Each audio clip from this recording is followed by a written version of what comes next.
पहले देखते हैं कि इस क्वेश्चन में गिवन क्या दिया है। दो चीज़ें, पहले angle C E F is equals to angle C F E, right. Now look at this triangle C E F, दो बेस एंगल्स इक्वल है तो इसके अपोजिटली ये साइड, इसके अपोजिटली ये साइड, दोनों साइड्स इक्वल बन गई, नंबर वन।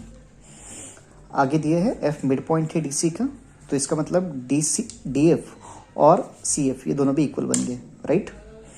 अब एक बार फिर से ध्यान दे दो, ये दोनों ऑलरेडी इक्वल थे लेकिन ये इससे इक्वल है, राइट। तो बेसिकली फिलहाल E C F and D F all of them are equal, okay. Now what do we have to prove, A B upon B D equals to A E upon F D. Now look at this in the figure, A B upon B D is equals to A E upon F D. Now left hand side से हम कुछ याद कर सकते हैं but लेकिन right hand side से हमें कुछ भी हिंट नहीं मिल रहा है। लेकिन लेफ्ट हैंड साइड में जो प्रूव करना है A B upon B D, ये भी क्लियर तो है नहीं। क्यों क्लियर नहीं बोल रहा मैं, क्योंकि बीपीटी जैसा लग रहा है लेकिन यहाँ कोई पैरेलल चीज़ दी हुई नहीं है, राइट। तो अगर ये दो चीज़ें समझ में आ गई हैं तो हम आगे बढ़ सकते हैं, राइट। अब क्योंकि लग रहा है पैरेलल बीपीटी लगाना है तो हम एक कंस्ट्रक्शन कर लेते हैं। हम यहाँ से ना डी से एक लाइन ड्रॉ कर देते हैं पैरेलल, इसको सपोज मैं नाम देता हूँ जी, राइट। सो नाउ अब थोड़ा सा ध्यान से देखेंगे step by step. Number one, सबसे पहले step number one, now look at the triangle A B E. So in triangle A B E,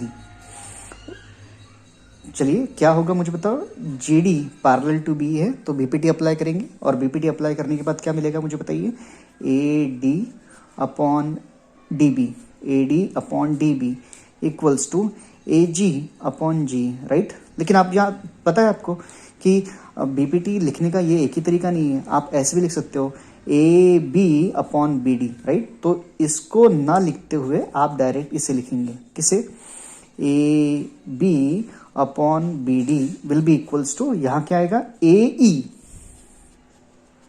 upon G, right. इसको इक्वेशन 1 देखिए, 2 मिनट के लिए छुटो दो।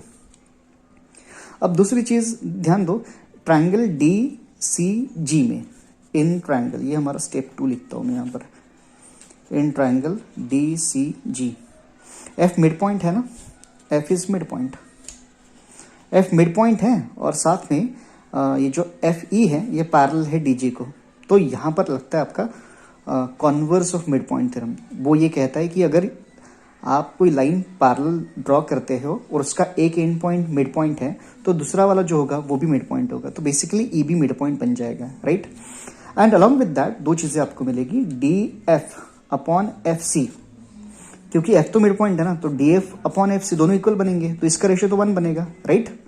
लेकिन साथ साथ ई मिड पॉइंट बन गया। अब अगर ई मिड पॉइंट बन गया कॉन्वर्स से तो जी ई अपॉन ई सी भी कितना बनेगा, सो जी ई अपॉन ई सी भी कितना बनेगा, 1, राइट। तो सर ये हो क्या रहा है, अब ध्यान देना यहाँ पर, यहाँ से आपको ये बात मिलेगी कि डी एफ, ध्यान देना फिर से, याद है आपको स्टार्टिंग में हमने क्या लिखा था कि ये इससे इक्वल है और ये इससे इक्वल है, राइट। तो तीनों एक दूसरे से इक्वल हो गए थे, लेकिन अब भी हमने ये बताया कि चारों के चारों इक्वल हो जाएंगे। कैसे, देखो D F upon F C equals to 1, इसका मतलब डी एफ और एफ सी इक्वल है, G E equals to C, right. तो अगर ये इससे इक्वल है, ये इससे इक्वल है तीनों, तो ये चारों के चारों इक्वल बन जाएंगे। Basically D F will be equals to G E. So यहाँ पे मैं लिख रहा हूँ D F equals to F C equals to G E equals to, what is left is we have E C, right.